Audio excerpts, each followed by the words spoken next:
Go to their website. These are all internal websites, and some businesses are better about documentation than others. This one doesn't have a lot. Let's try maybe Epoxy.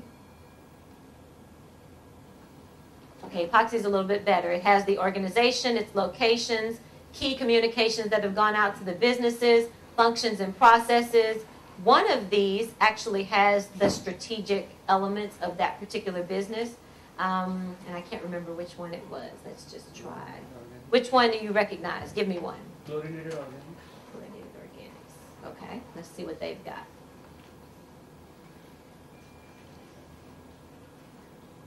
This one's strategy and scorecard. So we won't go into all these details in the course, but I at least want you to see that it's here. Okay? Definitely a resource for you. And what we're trying to do is to get the businesses to develop, I mean, they already have presentations that talk about their strategy, and get them on a schedule over the next few months to start delivering those presentations to you. Okay. Now, we can move to any questions about the Implement Business Strategy?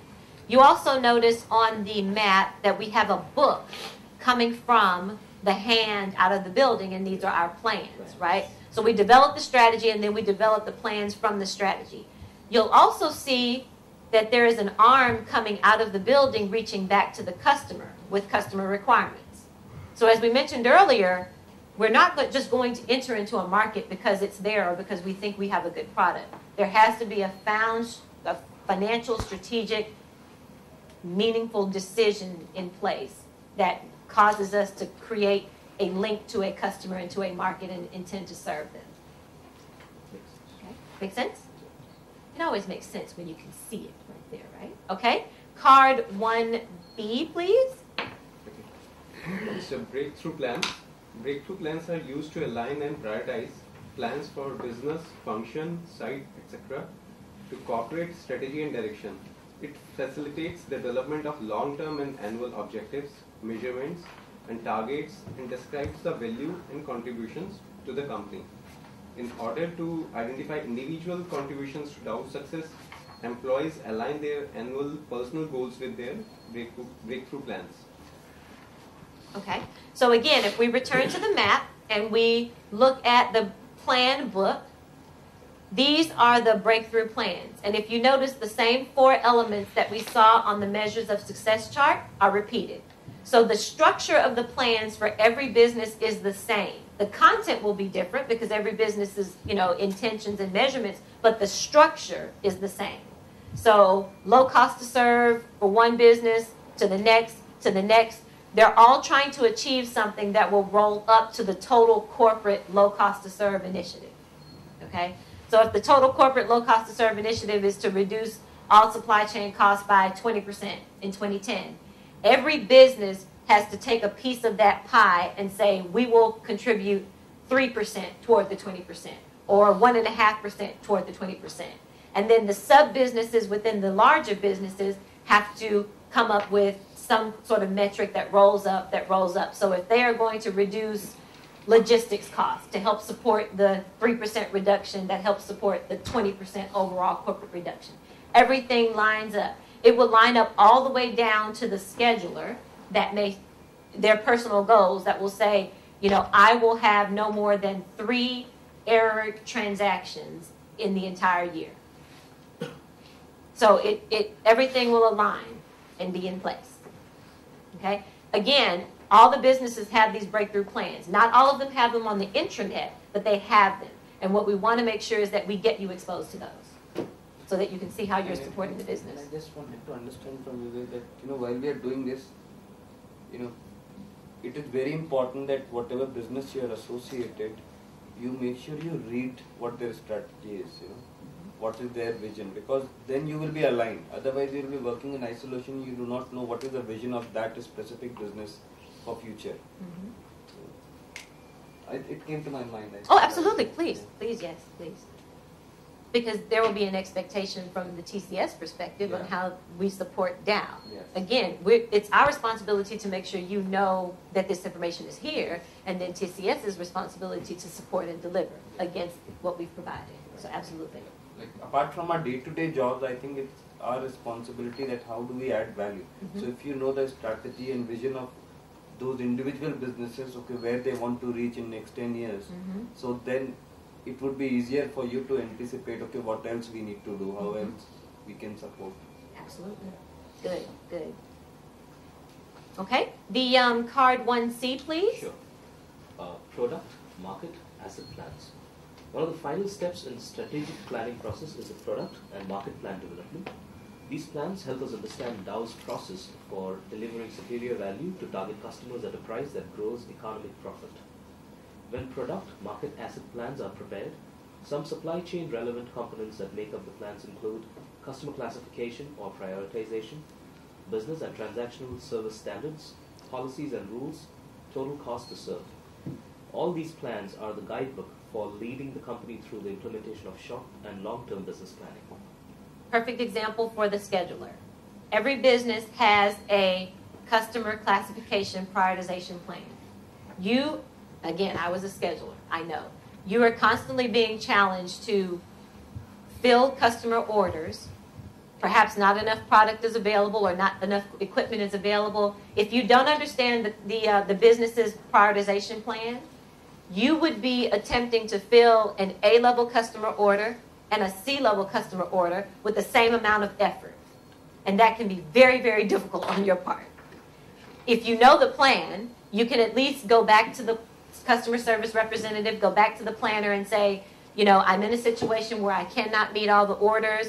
I understand the plan to be so-and-so, A, B, and C. Should we execute against that hierarchy? And the customer service representative, or if they have to escalate to the planner, will more than likely say yes, because it is the business plan. But that saves you a lot of effort and energy and wasted time trying to figure out, how am I going to meet all these orders? You don't have to do that. We've developed a plan to guide you through those situations. And if you have not seen this information, you absolutely should get your hands on it as soon as possible. Again, we're trying to bridge that gap for you, but you have autonomy in working with your team leads to go out and get that information from your business. Is that available also in the internet, the customer prioritization? For It depends. It depends. Some businesses will share it on the intranet, some won't. And it's just, they're just trying to control some of the proprietary information. But it's accessible to you.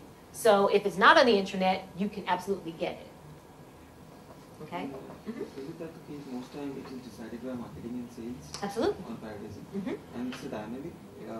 What is the data I have last 6 Right. months old might be old. Mhm. It keeps on changing. Excellent point. Some businesses are more dynamic than others. Yeah. Some businesses' prioritization plans may change from quarter to quarter. Some may not change for a year or 2 years at a time. But that's an excellent question to ask. So if someone does give you some information, the very next question you ask is this the most recent date? And be prepared, you know, everything in the Dow Chemical Company, like anywhere else, is not perfect. But you have to ask the questions to try to get the best data you absolutely can.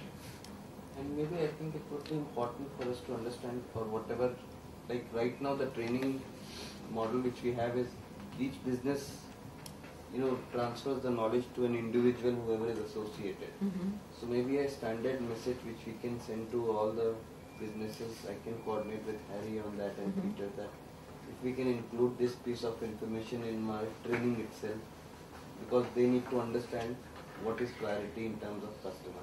Absolutely. We can absolutely develop a key set of information that resources in the Mumbai Services Center need, just basic information on every business. And it becomes a toolkit, right? And they can use that, and you recognize it's one place on the server, and every so often, at least once a quarter, in my opinion, the supply chain leader, the global planners, the planners, and the schedulers should meet on the phone for at least an hour, once a quarter, to review the business strategy and all the tools and work processes that are going to support it for the next coming quarter. If that's this is a very good point. What he has taken, it should be kind of a mandatory thing. If it could be done, then it could save a lot of time. Absolutely. Now, that is just me and my perspective and my idea. It does not exist, but I think we should absolutely make it exist. Okay? Good. Good, good. Any other questions so far? We are getting close to a break point. If we can stay for maybe another 10 minutes, we would take a 10-minute break. Is that okay? Okay, good. One more section, if we can get into design and modify and wrap that one up, then we are at a good stopping point. Okay, paragraph 3. Oh, I'm sorry, number 2. Mhm. Are we on paragraph 2? Yes. Someone has. Design and modify supply chain. Oh, I'm sorry. The paragraph 2. 2A. A. Not the card 2A, the paragraph 2. Sorry. Implement business strategy. At the implement business strategy setup, we will learn about various areas of business planning that describes the way in which our company develops strategies, capture plan development and executes our market plan. Read the key information cards, read the information on the visual, and then discuss what it depicted for implement business strategy. Okay, and that's what we just did. That was paragraph 1. So there should be a second paragraph after that? About 20% of our customers generate 80% of our revenue. What arguments could you use to convince people that it does make good business sense to deal with all customers in the same way? And actually, it says it doesn't. Yes. It does not Does not. make good business sense to deal with all customers in the same way. So I have a pool of 100% of my customers. 20% of them generate 80% of our revenue. The other 80% generate 20% of the revenue. What are the arguments that I cannot treat all 100% the same way? And it's a question to you. What is the argument? And MSC work processes designed to support the efficient and effective design of new or modification of existing integrated supply chains for lowest cost to serve the maximum business value. Read the puzzle pieces on the visual and read key information card 2A. Okay, so if we look at the visual here under design and modify supply chain, we see puzzle pieces, network optimization projects, feasibility studies, lean designs, joint ventures, mergers and acquisitions, plant and facility supply chain designs. So these are all the types of projects we work on in design and modify. For example, joint ventures, mergers and acquisitions.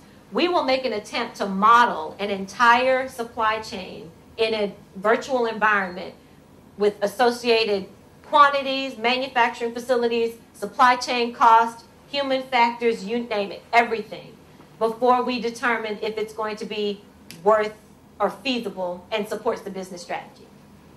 And I actually have a project I'm working on right now where it's not a new supply chain, it's an existing supply chain, but it's very broken, to keep it simple. Very broken. And we're modeling the supply chain broken so that we can change portions of it in a virtual environment and make it more seamless so that we can convince the business that there is value in investing in improving the supply chain. But we can't do that without first showing it to them in a modeled environment. We can argue and go back and forth on the table, it's the right thing to do, but unless they see it and can see the financial implication, we can't sell it. So it's a really exciting project. Lots of challenges, though. I have a question on this. The Styron business, which the recent bifurcation from the Dow business, will it come under JV mergers and acquisitions, or will it come to network optimization project? Styron started in this space, and it was a joint venture. And once well, we decided we had assets that were better associated being in a different company. They were no longer as strategic to the Dow transformational plan going forward, but they were still valuable assets. And so we packaged them together as a business and looked for other businesses to partner and buy them. And once we found a buyer, we packaged those assets and sold them off to another company, which is now Styron. So portions of that started as a joint venture, and we partnered with and built some of the businesses. It's not as easy as just saying it was all a joint venture. Different pieces did different things. And we packaged maybe 8 or 9 product families, if you will, and created a business. And because it was valuable, it's not just not valuable to us long term. And a lot of times when you attempt to keep resources that are not value added in your supply chain, eventually it's going to cost you more money. And it pulls resources that you could use to enhance other parts of the company. People, money, you name it. Make sense? Okay. There's a card 2A, design and modify supply chain.